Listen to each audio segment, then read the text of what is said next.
दोस्तों, आज हम एक बहुत serious topic the safety paradox पर बात करेंगे। इंडिया में एक अजीब कॉन्ट्रडिक्शन है। कुछ शहर जो कागज पर सबसे सेफ दिखते हैं, वहाँ की औरतें एक्चुअली सबसे ज्यादा अनसेफ फील करती हैं। हम एनसीआरबी के ऑफिशियल डेटा को नारी 2025 की ग्राउंड रिपोर्ट से कंपेयर करेंगे। रिपोर्ट बताती है कि भले ही 60% विमेन सेफ फील करती हों, लेकिन शहरों में रहने वाली 40% विमेन आज भी अनसेफ या नॉट सो सेफ फील करती हैं। प्रॉब्लम ये है कि ऑफिशियल नंबर सिर्फ पुलिस रिकॉर्ड्स देखते हैं, जबकि ये नई रिपोर्ट असलियत यानी लिव्ड रियलिटी को कैप्चर करती है।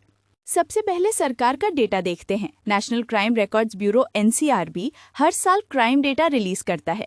इस डेटा के हिसाब से कोलकाता को लगातार 4 साल से इंडिया का सबसे सेफ सिटी डिक्लेयर किया गया है, जहां विमेन के अगेंस्ट क्राइम रेट बस 25.7 है। कई बार पॉलिटिशियंस इस डेटा को यूज करके कहते हैं कि उनका शहर सेफ है क्योंकि वहां क्राइम्स रजिस्टर कम हो रहे हैं। लेकिन यहाँ आता है ट्विस्ट। नारी 2025 रिपोर्ट ने जब 12,000 से ज्यादा औरतों का सर्वे किया तो सच कुछ और ही निकला। पता चला कि हरासमेंट के 3 में से 2 केसेस यानी 67% तो पुलिस तक पहुंचते ही नहीं हैं। औरतें डर, शर्म या पुलिस पर भरोसा न होने की वजह से रिपोर्ट ही नहीं करती। इसलिए जो नंबर हमें न्यूज में दिखता है वो असलियत से बहुत छोटा है। अगर हम औरतों के फियर यानी डर का मैप बनाएं तो सीन बदल जाता है। आप देखोगे कि सबसे सेफ सिटीज वो नहीं है जो सबसे अमीर हैं, जैसे मुंबई या दिल्ली, बल्कि श्रीनगर, गैंगटॉक और ईटानगर जैसे शहर ग्रीन जोन में हैं। इसका रीजन पैसा नहीं बल्कि कम्युनिटी ट्रस्ट है। इन जगहों पर लोग एक दूसरे को जानते हैं और ट्रस्ट करते हैं, इसलिए वहाँ औरतें ज्यादा सेफ फील करती हैं। वापस कोलकाता चलते हैं। एनसीआरबी इसे सेफेस्ट बोलता है, पर नारी रिपोर्ट में ये बॉटम 7 सिटीज में आता है। क्यों? वहाँ की औरतों का कहना है कि उन्होंने सेफ रहने के लिए तेज चलना और किसी से आई कांटेक्ट न करना सीख लिया है। कम रजिस्टर्ड क्राइम का मतलब सेफ्टी नहीं बल्कि कल्चर ऑफ साइलेंस है। तो असली सेफ सिटी कैसी होती है? हमें नॉर्थ ईस्ट इंडिया से सीखना चाहिए। कोहिमा और आइजॉल रैंक 1 पर हैं। वहाँ जेंडर इक्विटी है, जहाँ औरतों का पब्लिक स्पेसेस में घूमना नॉर्मल बात है। सोशल ट्रस्ट है, जहाँ बाईस्टैंडर्स चुप नहीं रहते, और रिस्पॉन्सिव पुलिसिंग है जो कम्युनिटी के साथ मिलकर काम करती है। बड़े शहरों मेगा सिटीज के लिए मुंबई एक एग्जाम्पल है। वहाँ सेफ्टी सिर्फ लोगों के भरोसे पर नहीं बल्कि स्ट्रिक्ट सिस्टम पर चलती है। वहाँ विमेन बीट मार्शल्स हैं जो स्पेसिफिकली ट्रेन की गई लेडी कांस्टेबल्स हैं जो हाई रिस्क एरियाज में पेट्रोल करती हैं, और वहाँ पुलिस एफआईआर लिखने से मना नहीं कर सकती। उनका हेल्पलाइन 103 और विक्टिम सेंट्रिक अप्रोच औरतों को कॉन्फिडेंस देता है कि सुनवाई होगी। दूसरी तरफ दिल्ली की हालत चिंता वाली है। ये 31 सिटीज में से रैंक 28 पर है।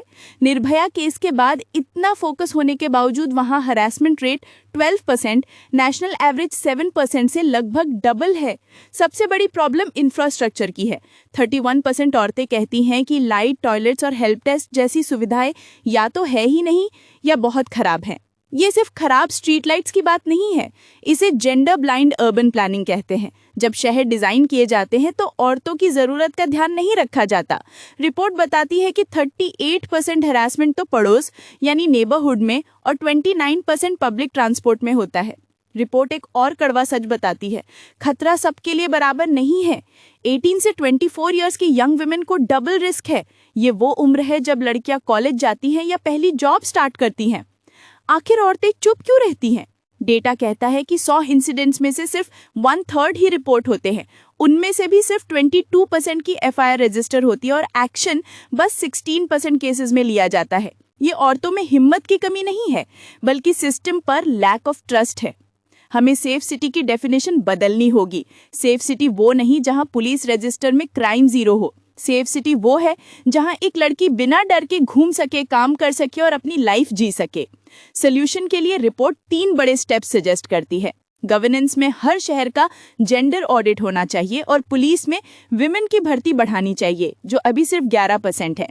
इंफ्रास्ट्रक्चर में light up the city campaigns चलाओ और पब्लिक टॉयलेट्स को सेफ बनाओ। और सोसाइटी में हमारी सोच बदलनी होगी।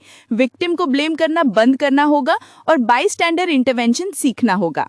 एंड में याद रखिए, देश की तरक्की सिर्फ जीडीपी से नहीं नापी जाती। असली तरक्की तब है जब देश के नागरिक आजाद और सेफ फील करें। विमेन सेफ्टी हमारे देश की हेल्थ का सबसे बड़ा इंडिकेटर है। ये नारी रिपोर्ट सिर्फ एक शिकायत नहीं बल्कि हम सब के लिए एक कॉल टू एक्शन है। वीडियो देखने के लिए शुक्रिया।